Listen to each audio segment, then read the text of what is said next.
So, meron tayong client, guys. Bale, yung girlfriend ni Jad, no, si Kleng. Ano, ano si sir? Yung yung parang joyride. Angkas yata. Oo, so Oh, ang joyride, kataon, ganun. small world na natin dito. So nagkataon may ano silang Ford. Naghanap sila ng trusted na gagawa. So nakita nila to. Pumunta sila dito ngayon. Kasi before daw may mga history silang Nagpagawa. Oo. Eh nagulat nga sila dito yung mura daw ng price eh. Kasi doon kakilala pa daw nila. Medyo mahal. Oh, medyo mahal. So naghanap Oo. sila ng ibang option. Eh sakto nga pagdating dito puro Ford nakita nila. Sige, tignan natin. Kaya ayun yung kotse nila blue. May problem sa ano? Makina? Actually, ABS lang yung concern nila. Oo. Eh kaso, pag diagnose kanina, iba yung engine ko. Malakas? Medyo. Pero maandar pa naman. Nadala pa nila dito, okay naman. Meron? Eh, all stock pa yung engine eh. 80 plus na kinaka. Baka ganyan na dati. Sige nga. Matagal na daw ata yung... Kailan pa yung ganyan tunog sa'yo ng engine niya? Nung pinalitan yung TCM, Naging ganyan yung tunog naging ng ganyan engine. yung tunog. Start ko sa lang.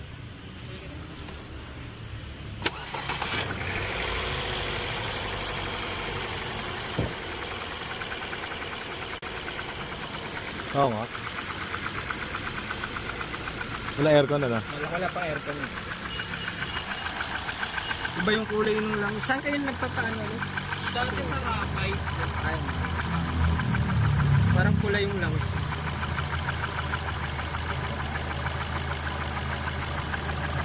Hello?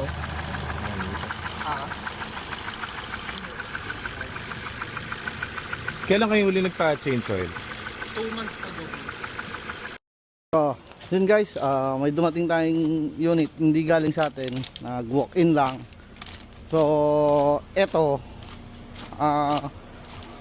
nakita natin, namamatay-matay daw yung aircon nila, kaya, ayan, papalitan na natin ng bagong ECB. Then, ayan. Sir, tama no? Nung nakuha nyo to, hindi pa ganun kayo ngayon yung makina, no? Oo. Nung nagpa-change oil lang kayo, dun, Pa-change doon lang.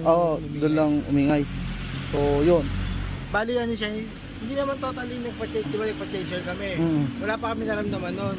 After a week doon, naramdaman na namin yung tunog. 1 week. Oh, sir, kasi yung langis, Hindi naman kagad kasi lalaga pa kayo eh.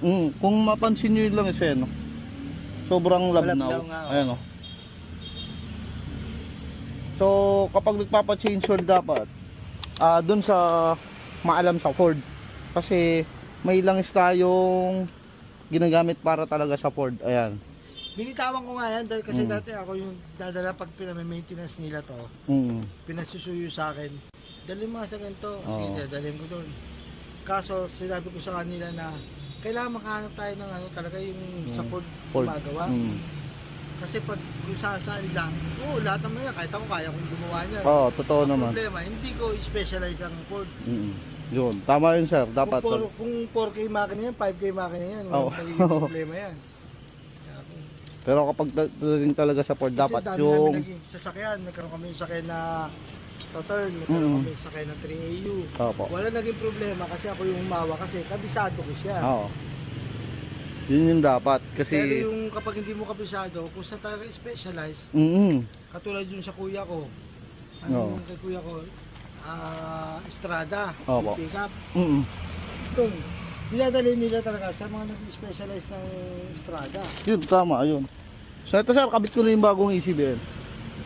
Kaya kaya, picture mo muna. Sige. Ito yung luma. Ano picture mo muna?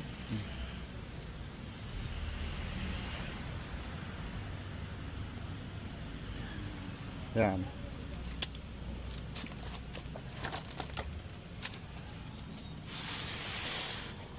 Ano sensor to?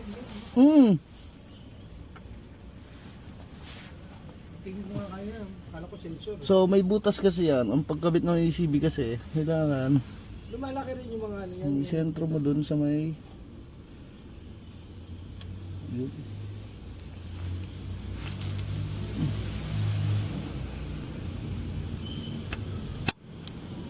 Tapos, Alam nga dati, baka sira yun. Baka yung tunog din, baka dahil lang sa ano, oxygen sensor.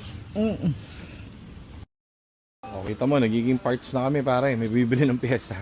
Mga extra parts lang dito, kailangan ng kliyente. Mapamahal daw sa labas yun, dito ako na pinabili. Yan. Mahal daw sa labas. Okay, so yun. Sold. Sold na! Sold. Oh. Imbis na ipakilo namin, binenta na lang namin. O di sakto. Iteros ka na. Ito yung... May tagas yun sa kanya. Wait, first time kong makakita na. Pero hindi naman sa atin galing yun, diba? Oh, hindi naman sa atin galing. Papaservice lang dito yun. Oh, sige, tabi mo na dyan. Tapos... Dito sa office ko yan. Okay, sir. Ano, meron na? Diyan na. Ano nilutoy mo? Ha? Adobo? May ano? May itlog? Sino? Ganda? Ganda? Ay. Ipapacheck daw. Sino yun?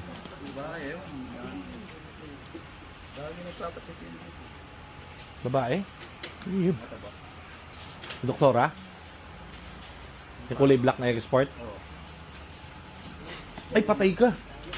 Start na natin to, na-change oil na natin. So, pwede naman namin gawin yon yung hagok doon sa makina nito. Kaso lang, sabi ko sa kanila, mapapagastos lang kayo. Gamitin nyo na lang muna kasi charge to experience. Pinakargahan nyo kasi ng langis na generic eh. Ma-start na. Ito, pakinggan nyo yung tunog. Di ba may hagok? Ayan o, narinig nyo? Tok, tok, tok, tok, tok. So ito, nabili nila to. Parang ilang months na? 3 months ago yata. Nabili nila to noon, wala pang ganyan tunog. Ngayon, pinaano nila, pina-change oil nila sa labas. Hindi nila alam kung ano yung langis na ginamit. Ngayon, nakita na agad namin, pag tunog pa lang dito ng engine, may katok na eh. Oh. Wala raw dati yan eh. So, saan? Ayan o. Ayan o, tingnan mo yung consistency ng yung langis na kinabit. Diba? So, sayang yung engine eh. Kasi, imagine mo, Ganito ang tulo ng langis. ayan o, tingnan mo yung langis ng Ford. Tuloy siya. Ano naman to? O, nagkatukan yung engine niya dahil dun sa langis na kinabit niya. So, syempre, pag mga ganyan, alam nyo yung release namin kahapon na blue. Naging ganyan yung tunog. Release namin yun maganda. After a week, ano yung pinapakabit ni ma'am? Sa likod, wiper, ganito, sa likod. Narinig ko, sabi ko ma'am, hindi pwede yan. Pamanibak ko yung kotse nyo. Ayaw ni ma'am talaga manibak. Gusto niya pa rin hintayin. So, pina-overhaul namin yung buo. Parang ganito rin yun, no? May hagok. Yes, gagana yan, naandar yan. Pero, kalaunan yan, bigla na lang yan, magkaka-problem. Kasi nga, iba yung tunog eh. Ang suggestion ko sa kanila, huwag nyo muna ipagawa ngayon. Kasi sayang yung pera. Gamitin nyo muna, then kapag nag-work, saka na natin i-overhaul. Parang ganon. Kasi hindi ko naman tinitignan dito kung may magagawa kami o wala eh. Tinitignan ko dito yung gastos ng tao. Same lang naman din yun eh. Kapag iniwan nila para gawin namin, same lang din naman yung babayaran nila. So, gamitin mo na lang muna ngayon. At least lang, panatag kayo na nasabi namin, merong something yung engine nyo. Okay, so ayan. Na-change oil na natin. Kahit pa paano, medyo nabawasan naman. Kanina talagang kumakalampag eh, no? Tok-tok-tok, mga ganun talaga eh. So, ang ginawa natin dito is ABS lang kasi pinapagawa nito nila, sir. So, again, yung mga unit namin, bago ABS yan, bago tramin yan, bago PMS yan, bagong timing yan, bago lahat dyan. Eto, nabili na sa labas eh.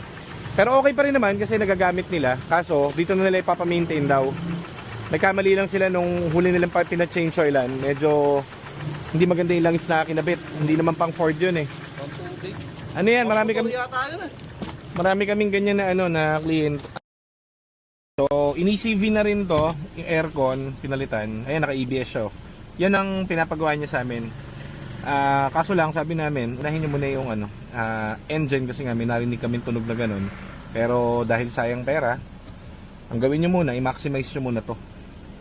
Kapag ka nagka-problema na yung engine, saka natin gawin yung engine para hindi sabay-sabay. Masakit kasi sa, iniisip ko rin kasi yung nagpapagawa eh. Hindi naman porket lahat nung sira eh, kailangan namin gawin. Nilalagay ko rin yun sa market value ng kotse kung magkano nila nabili. Medyo tumahimik ng konti pero yan, yung aircon na malamig na. Okay na to.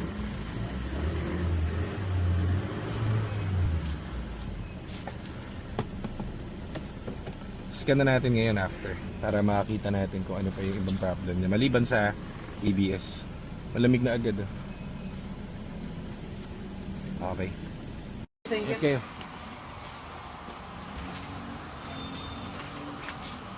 Si Madam Denise. 4 to 6 weeks no, sir?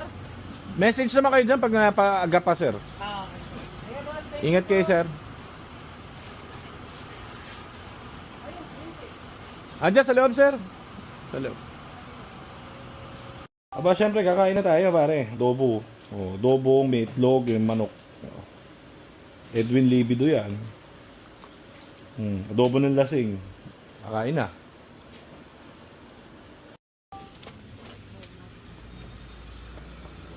Na bahala. Yes, yes.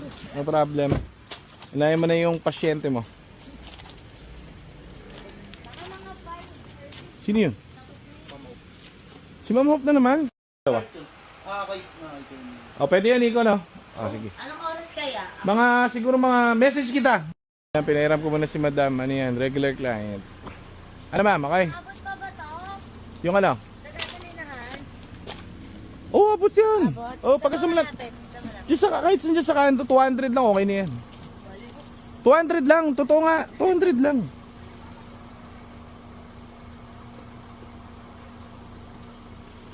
Wait lang, ang tunog naman ito. Ang tahimik. Hindi, magiging ganun din naman yan. Ah, Parehas lang, oo. Eh, susi, dalawa. Ano bala?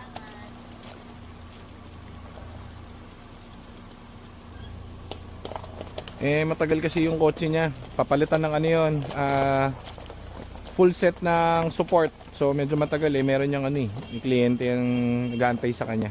Pinairam ko muna yung EcoSport natin. Balikan na lang niya mamaya. Nabili tayo kanina kila Jared, saka kay Mark Yakis na sasakyan.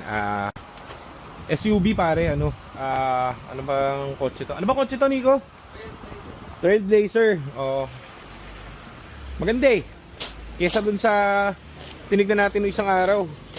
Kalukuhan yung papers. So ito, legit, first owned. Fresh to the bone, pare. Ano? Yan ba yun? Ganda? First owned? First own, pero may top of the line eh. Pero okay lang, ganda na to. Ganda? Si Mark. Tulungan namin yung Arvita. Ganun. Mabisa to, brother Mabisa. Ano lang, detail, gano'n. Tsaka, Bago yung gulong. 46, bago. Last year lang daw. Okay, maganda. Mabisa. Successful, pare. Successful. Ay, galing. Sa kabila, may iniwang kotse dun eh. Ay, mga for transplant na. Oo, for transplant. Tapos ikutan namin yung Ertiga kasi hindi daw kaya ni Ryan eh. Parang sakit na yung likod niya eh. Naku, patay! Ayun yung Ertiga. Sakit na yung likod ni Ryan, hindi siya makapagtrabaho. Sabi ko, patay. I-release na yan eh. Kasi ata. Sino kumuha ng Ertiga? Ay, si Kuya Mark. Ito lang. Ayun. Pinakuha lang doon. Ito, pinakuha lang. Nako. Ano kaya ito? Ayun doon. Ganda. Oo nga, Wala pa pagulungan. Kasi client sir, hindi kami nakalis ng Hindi mga ah. after. Pabukas na. Iwan ko lang doon. Medyo traffic kasi mo siya, Friday. Tapos, Ano? Gusto kayo? kami sir, Metro Manila. If ever, Ertiga gamitin mo? Mark? Ano? Yung puti na no, papagulong ako ng bukas yung mga. Ertiga. parang before lunch sir, para manood ko. Iwan ko na lang doon. No. Okay, hindi Oo, kanina kasi sir, sinilip ko lang sa sked. Yung kaso ng hapon, wala kami kasama. Sayang meron tayong bibiling EcoSport no? Nabaliches. Kaso traffic guys eh. Schedule natin bukas. Yan ako na sir. Sobrang traffic eh. Sa bato. Inalot ko na dito para kami schedule ko na bukas. Ano pa? Ayun mga assignment nilang kotse. Okay, thank you so much sir. Tomorrow na lang. Salamat. Sige sir. Patulog daw siya. Hindi niya pa diniretso.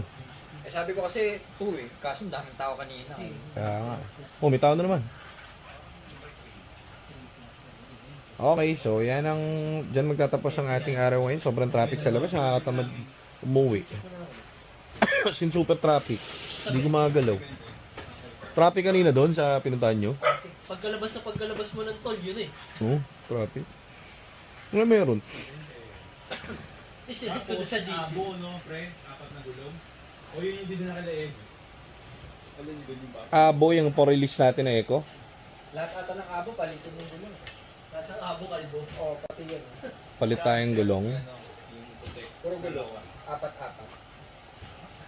Oh, swerte ng mga kabili, pati gulong. Wow, Dapat. ang charot. Bago na trani, bago pa ano. Ang charot. Uy, huwag mo kalimutan yung injector ha, sa Explorer. Huwag mo kalimutan. Next ako na doon bukas ako ba. So, meron akong nalaman. Ano yun? Anong explain mo nga? Maganda ba ang Final Fantasy 7 Rebirth? Maganda pa Fantasy 7 Rebirth. Ah. Hindi siya related sa 7. Related siya sa 7 dahil sa character. Pero iba yata yung storyline niya. Mas maganda. So, Kasi tingin mo. kung titignan mo yung Final Fantasy Crisis Core, si Zack, Ah. yun ang mentor ni Cloud. Ang nalaro ko na kasi, 7, 8, yung favorite kong 8, tapos yung 9, 9 si Vivi. So, yun lang. Advent ata yung 7. Ah? Story niya, Advent. Advent. Oh, Advent Children. So, ayan guys, malalaman nyo kay Mark Yakis. Yung bago ngayon na Rebirth, feel ko maganda. Maganda siya. Hindi ko lang nabibili. Iba pa yung remake. Iba yung remake, iba yung story ng Rebirth. Same character pero alam ko iba yung storyline. Kasi si Zack buhay. Patay na yung sa Crisis Core. Oo. So, yung Crisis Core... Yung 16 meron ako, di ba? Pero merong Crisis Core sa Steam. Pwede mo na... Pero meron akong Final Fantasy 16. Meron akong Final Fantasy 16. Meron na rin ako, tinapos ko na, kakwento ko na sa'yo. Di mo na kailangan. Ayan guys, so, question. Virgin ka ba? Weirdo ka ba? Alam niya guys, magaling yan. Pagka uuwian si Mark Yakis guys, ganun yun. Tapos sinusubuan na lang ng misis niya ng kanina ng food. Tapos ganun. Ano nilalaro mo ngayon? Ano? Maliban sa hari mo. Gusto rin malaro yun doon? Ano nilalaro mo? Ghost Recon nga, Breakpoint. Kalaro ko yung... Anong Ghost Recon? Yung barilan? Break. Meron ba nun? Nag-online kami ng yung brother-in-law. Ah, Yung One Piece. Ano yun? Mission? Para Splinter Cell, di ba? Hindi, open world yun. Tapos, Oh. mga sundalo kayo, pwede yung gawin natin gusto nyo. May ganun ba sa Steam? Magkano? Breakpoint. Nabili ko na sale yun, syempre, baka bumibili tayo. Magkano nga? Oh, may problema si Kuya Edwin na yan, oh. Ano problema ko, Edwin? Tatapon mo na yan? Oo, parang ng labo. Anong gagawin mo dyan? Ewan ko, may nangihingi. Sino nangihingi? Magkakatun. Boy, pang-drugs niyan. Ano tingin mo? Bebenta niya daw eh. Ibebenta niya? Oo, Di ba drugs niya ba? Oo nga. Kung hindi niya ipanta-drugs, hindi ko bibigay yan. Hindi daw eh, pang pang gastos-gastos. Paggastos-gastos. Kaya kung paggastos lang, hindi ko bibigay. Kung panta-drugs niya yan, ibibigay ko yan. Bigyan na natin yung gulong. Sige, bigyan mo na yung gulong. Ewan ko, ba't ako kinakausap? Inihingi yung gulong sa akin. Hindi tapo mo. Wala na yan. Ano na yan? May mga ano yan eh. May mga krak-krak yata yan eh. Kaya pinapalitan lahat yan. Sige, bigay mo na. Ikaw na bahala. Ikaw na bahala rito sa shop kaya din ha. Ha? Alis mo na ako. Ha? You take care ha. You take care.